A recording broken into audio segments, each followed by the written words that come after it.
Itu cerita daripada Quran. Jadi secara ringkasnya dalam syurga, sebagaimana nota yang saya bagi itu, yang pertama dalam syurga ni ada banyak sungai. Salah satu dia Sungai Arak. Yang kedua, orang dalam syurga ni cakap benda yang baik-baik saja. Benda-benda dusta, benda-benda tak baik tak cakap.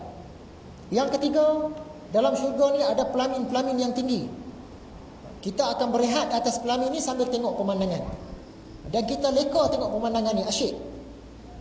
Kita punya pelamin tu pula, tahta tempat kita duduk tu pula ada batu-batu permata. Dan cushion di dalam itu diperbuat daripada kain sutra yang tebal. Kita duduk atas cushion tu, cadar dia berwarna hijau. Yang keempat, ada piala-piala, ada cawan-cawan. Yang kelima, ada bantal-bantal. Ini benda-benda yang pasti. Orang tanya, ada bantal ke dalam syurga? Ada. Ayat Quran sendiri bagi tahu. Ini benda yang pasti. Yang keenam, ada hamparan-hamparan, ada kapet. Yang ketujuh, dapat minum air tasnim. Yang ke-8, dalam syurga ada kebun buah-buah, ada pokok-pokok yang disebut pokok apa? Anggur, pisang, bidara, kurma, delima. Ini buah-buah yang disebut. Dan buah-buah dalam syurga ni pula senang kita nak petik. Sambil baring boleh petik, sambil berdiri boleh petik, sambil duduk boleh petik. Dan setengah ulama pula dia kata masa kita nak petik tu daun dia turun kat kita. Ini pandangan ulama. Yang kesembilan, dalam syurga ada bidadari-bidadari yang cantik, yang tersimpan, yang tak pernah disentuh oleh jin dan manusia, yang sentiasa cinta, yang mata dia duk tengok kat kita saja, tak tengok tempat lain. Yang ke-10, siapa masuk syurga dia kekal. Yang ke-11, dalam syurga ni ada pelayan-pelayan, ada waiter daripada anak-anak muda lelaki. Mereka ni kita nak apa dia tolong bawa. Nak buah dia bawa buah. Nak arak dia bawa arak. Nak makan daging burung dia bawa daging burung. Yang ke-12, arak dalam syurga ni kalau kita minum dia tak bagi pening, tak bagi mabuk.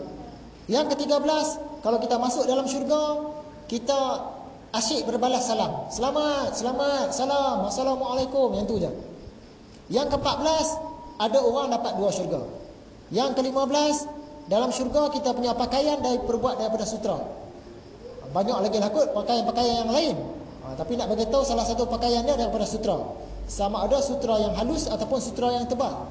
Yang ke-16, dalam syurga ni ada apa saja perkara yang kita terlintas di hati, yang kita nak. Apa yang diingini oleh hati kita, apa yang kita sedap mata kita tengok, semua ada. Yang ke-17, dalam syurga ni ada mahligai-mahligai, ada istana kita punya, mahligai yang bertingkat-tingkat. Yang ke-18, masuk dalam syurga kita akan pakai gelang-gelang tangan emas dan mutiara. Yang ke-19, dalam syurga ni asyik duk puji Tuhan. Alhamdulillah, subhanallah. Ada ulang yang tu je. Jadi siapa rasa nak masuk syurga di dunia ni, dia kena banyak subhanallah, alhamdulillah. Kena sebut banyak-banyak lah. Sebab dalam syurga esok yang tu lah salah satu sebutan terbanyak. Yang ke-20, masuk dalam syurga dia tak rasa letih, tak rasa lesu. Yang ke-21, duduk dalam syurga ni bergembira sentiasa. Itu gambaran tentang syurga daripada Quran. Tentang hadis dan tentang lain-lain kita sambung, pelajaran akan datang, tak sempat. Walaupun ditulis dalam nota. Jadi akhirnya nak sentuh satu perkara. Kita sering terdengar orang sebut rumahku syurgaku. Rumahku syurgaku. Betulkah rumah kita syurga kita? Macam mana cara nak jadikan rumah kita syurga kan?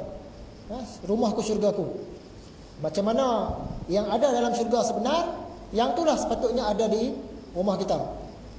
Ini betul-betul rumahku syurgaku. Antara perkara yang kena ada dalam rumah kita ni, kena cakap benda baik-baik. Tak ada cakap yang penipu-penipu, tak ada cakap benda yang tak baik-tak baik. Kita masuk rumah kita, kita nilai sendirilah. Oh, dalam rumah aku ni banyak cakap benda baik-baik lah.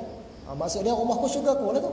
Tapi kalau dalam rumah kita tu dia cakap benda-benda tak elok kan, tak kenal lah rumahku syurgaku. Ciri kedua rumahku syurgaku,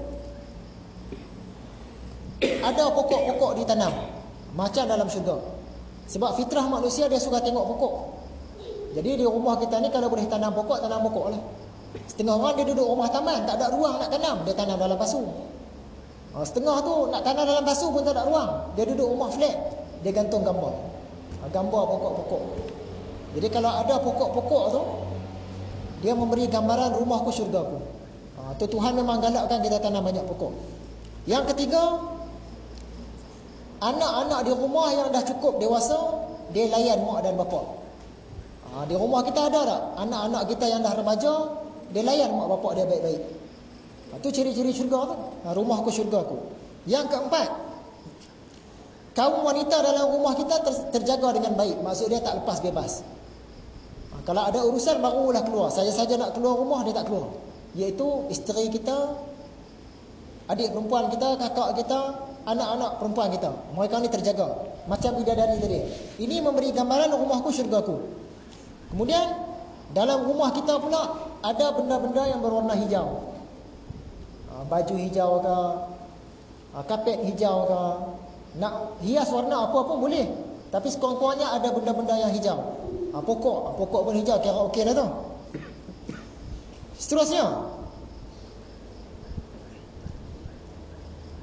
rumah ni dia berbau wangi. Macam dalam syurga juga. Syurga ni kan wangi. Kalau kita tak mampu nak wangikan rumah pun, sekurang-kurangnya rumah kita itu dia tidak berbau busuk. Itu ciri-ciri syurga. Jadi kita balik rumah kita, kita nilai lah. Masuklah saya sekali. Dan rumah aku ni betul ke syurga aku ni? Rumah aku syurga aku ataupun bukan? Sekadar cakap saya, rumah aku syurga aku. Rupa-rupanya bukan. Antara ciri dia tadi, dalam rumah kita ni cakap benda baik-baik je ahli keluarga kita. Kemudian ada pokok-pokok. Kemudian anak-anak pun yang besar-besar baik-baik, layan mak bapak. Kaum wanita di rumah tu tersimpan baik.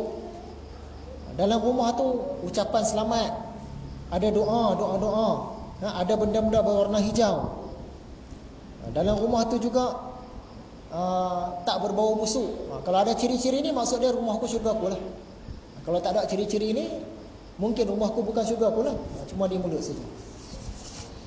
Jadi hadirin yang dirahmati Allah sekalian, maksudnya sekadar itu saja.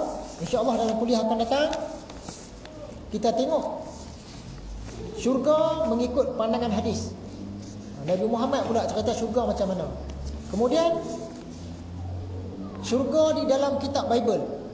Orang Kristian ni dia percaya syurga tak? Ada tak cerita tentang syurga dalam kitab dia? Kita tengok juga. Kemudian syurga mengikut agama Hindu. Syurga mengikut agama Buddha. Dan lain-lain. Cerita tentang syurga. Jadi sekadar itu saja. Wabillahi taufiq wal hidayah. Assalamualaikum warahmatullahi wabarakatuh.